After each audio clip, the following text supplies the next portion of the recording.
Hey there, this is Greg Jackson with the Risk Management Department here with today's Mitigation Minute. Today we are discussing safety for weight rooms. Weight rooms help individuals with their mental and physical health, but if not used properly, can cause injuries. The first thing you want to make sure of is that the area is clean and well organized. This means making sure that all free weights are put away on racks and the floor is kept clear.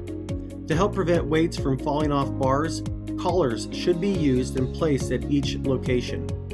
Floors should be protected with rubber mats and all benches should be fully encapsulated with vinyl so that they can be disinfected. All exits should be accessible, marked, clear of equipment, and have emergency lighting. Disinfectant wipes or sprays should also be available for users to wipe down areas before or after use. Weight rooms should have rules posted outlining appropriate clothing, age limits, supervision, hours of operation, and who to report concerns to.